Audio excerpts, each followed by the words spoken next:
Obsidian fait régulièrement des mises à jour, et là-dessus, pas grand chose à redire. Sauf que aujourd'hui, c'est une version assez spéciale, parce que c'est notamment une version qui apporte de belles nouveautés. Mais avant ça, sache qu'au moment où je fais cette vidéo, elle n'est tout simplement pas encore disponible au grand public, elle est uniquement disponible aux personnes qui ont Catalyst. Catalyst, pour rappel, c'est un paiement en une fois que tu peux faire sur le site d'Obsidian, et qui te permet de recevoir les toutes dernières nouveautés. Donc voilà, si elle n'est pas encore sortie d'ici là, n'hésite pas à peut-être le faire si tu veux vraiment bénéficier de ces nouveautés. Bien, maintenant passons au vrai sujet, donc qu'est-ce qu'il se trouve dans cette mise à jour ? Alors pour ça, je vais te remettre d'abord un petit peu de contexte. Il y a quelques mois, je te faisais une vidéo sur les métadonnées. Je vais essayer de te l'afficher à peu près ici.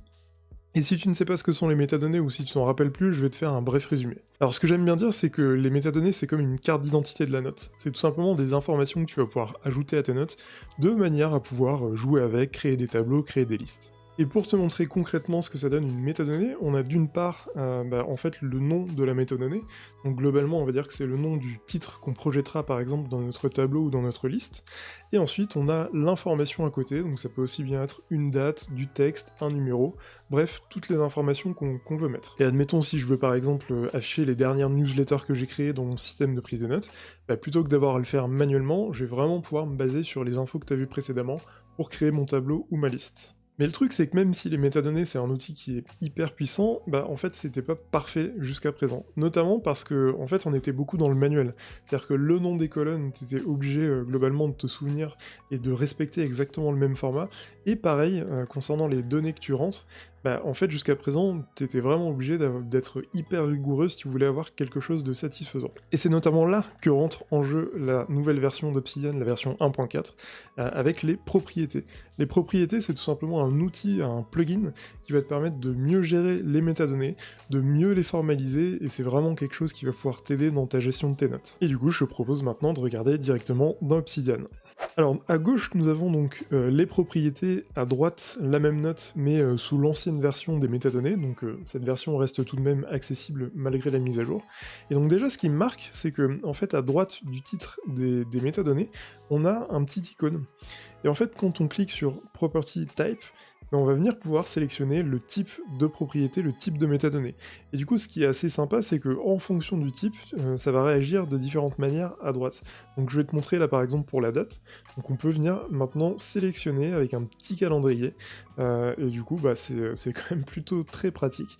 Et après, si par exemple je veux monter ou descendre la date, là avec la flèche, je peux très facilement le faire. Donc plutôt sympa. Autre chose que je trouve pas mal, c'est que finalement on peut venir facilement glisser, déposer une propriété.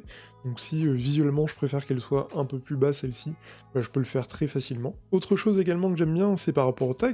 En fait, dans la version de base, quand tu mettais des tags ici, finalement, tu n'avais pas de choix de proposition du tag à mettre. Et bien là, quand tu cliques dans la petite fenêtre, en fait, tu vas commencer à rentrer un tag, et en fait, il te propose déjà la liste de tous les tags que tu as dans ton coffre.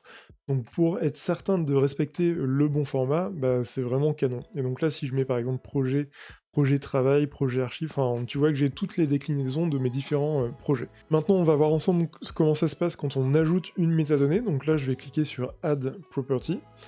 Là, j'ai différents choix, donc en fait, ça va me proposer les différentes propriétés que j'ai déjà. Là, je vais en créer une nouvelle test pour essayer. Et là, je viens sélectionner donc mon type de propriété, on va dire que c'est un nombre. Et là, en fait, je vais pouvoir mettre mon nombre, donc 150. Et ce qui est assez marrant, c'est que si je veux mettre... là, j'essaie de mettre, en fait, des lettres. Là, ça ne fonctionne pas. Donc finalement, je suis certain de ne pas me tromper et de vraiment respecter le bon format qui, en l'occurrence, ici, est plutôt les nombres. Donc si je reclique, là, on a également le format checkbox. Donc là, j'ai juste... je peux... cliquer ou décliquer, enfin décocher cette case, et là tu peux voir que la métadonnée s'est bien ajoutée sur la droite. Et enfin, je voulais te montrer time, donc là je vais effacer cette information de manière à pouvoir modifier ma propriété. Et bien là, quand je mets time, en fait, ça me propose un format de date avec les heures, donc pareil, ça peut être assez intéressant selon les différents cas de figure. Et enfin, je vais fermer ça, et donc je vais tout simplement remove, donc je vais effacer cette propriété. Je change de fenêtre pour te montrer également un truc que je trouve assez sympa. Donc quand je fais CTRL-P et que je vais taper Properties, en fait, j'ai deux options. On va d'abord cliquer sur la première, donc Show File Properties. Donc là, ça me permet de voir en fait les propriétés du fichier. Donc là également, je peux venir modifier les informations. Donc là, c'est vraiment le volet de droite qui vient de s'ouvrir. Donc plutôt pratique si jamais j'ai une note pardon, qui est très longue et sur laquelle je veux faire des modifs de propriété.